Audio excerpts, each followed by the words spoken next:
पकानालो दुती श्याम प्रीति फांदे मते हट हट करी लठा हट हट करी लठा लगानालो दुती श्याम प्रीति फांदे मते। उत्कृष्ट कलार राज्य होची ओडिशा।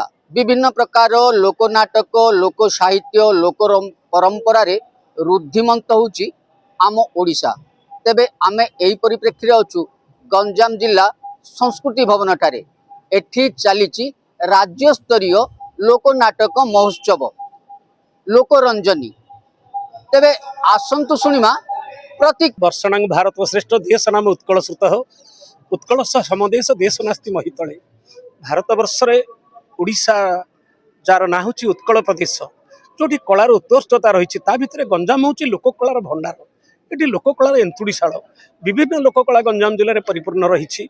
आज ओडिशा संगीत नाटक एकाडेमी भुवनेश्वर पुणी संस्कार भारती आमर ब्रह्मपुर ओडिशा नाटक समिति समारोह जिला प्रशासन गंजाम मिलित आनुकूल्य रे यही जो लोककलार महाकुंभ 3 दिन धरी 18, 19, 20 3 तारीख धरी यही जो 3 तारीख रे विभिन्न जिलार तसहित गंजाम जिलार विभिन्न लोककला को आज लोक सम्मुख में प्रचार प्रसार करने आज जो प्रचेषा करें कलाकार मान तरफ बहुत बहुत अशेष अशेष धन्यवाद अर्पण करुचु। कहीं जो लोककला आज लुप्त प्राय होगा जाऊँगी ए प्रकार जदि आम जनमानस ये लोककला प्रचार प्रसार होगा बोले कार्यक्रम नितांत दरकार। एणु जो मान द्वारा आज यही जो समारोह यही जो लोककलार जो प्रचार प्रसार पर जो मिलित उद्यम करा समस्त को आज धन्यवाद अर्पण करने सहित आज लोक भरपूर होकर उपभोग करुँच आम निजे जहाँ अनुभव करुँ। जो लोककला को आज भल पाँच बसिक घंटा घंटा धरिक गोटे मंच में विभिन्न लोककला देखाटा यहाँ गोटे विरल।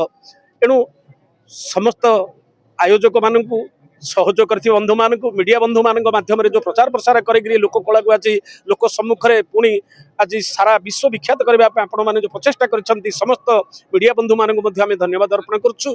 आज मु जड़े भारत लीलार कलाकार हिसाब से समस्त को धन्यवाद दूसरी एमती प्रचार प्रसार ए प्रकार उद्यम दरकार। धन्यवाद। तो गंजाम जिलार लोकनाटक पूरा भरपूर पूरा ओडिशा विख्यात गंजाम जिला लोकनाटक लोकनाटक केमी दर्शक को आदर्श करने लोकनाटक बचाई आ विलुप्त प्राय लोकनाटक लोकलोचन पाणी नाटक लोकनाटक बचाई यार एक प्रयास जेहेतु लोकनाटक विभिन्न बहुत पुरातन नाटक से बर्तमान पीढ़ी नूतन पीढ़ी से गुड़ाक देखला निश्चय सब भविष्य आ पुराणा कथा भी से जानीपारे। यहाँ गोटे सहयोग एवं गोटे कार्यक्रम रही तेणुक गोटे प्रयास रही युवपीढ़ी लोकनाटक को आदर्श हे लोकनाटक बचब आ लोकनाटक जमी विश्व प्रसिद्ध रही गंजाम जिलार सेमती आग को लोकनाटक चल कहली हरिवंश पुराण जात राधाकृष्ण मिलन जिते समय चंद्रसेना जाइथिबो गोष्ठ को कृष्ण महाप्रभु राधा सहित लीला करथिबे। चंद्रसेना गोष्ठ आसला समय भय देखाई भूत वेश देखा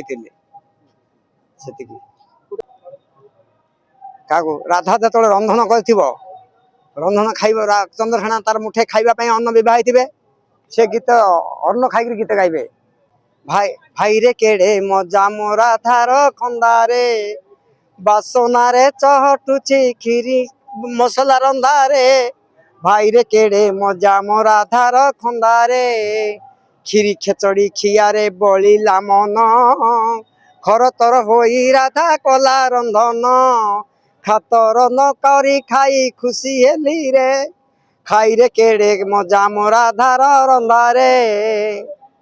जो राधा जमुना तट को जाइथिबे कृष्ण दूती जो राधा को नहीं जमुना तोठे छाड़देवे दूती राधा बहुत माने घाबरा होइकी मुंड बाया खराब थी दूती को माने कहब पकानालो दूती श्याम प्रीति फांदे मते हट हट करी लठा हट हट करी लठा लगानालो दूती श्याम प्रीति फांदे मते।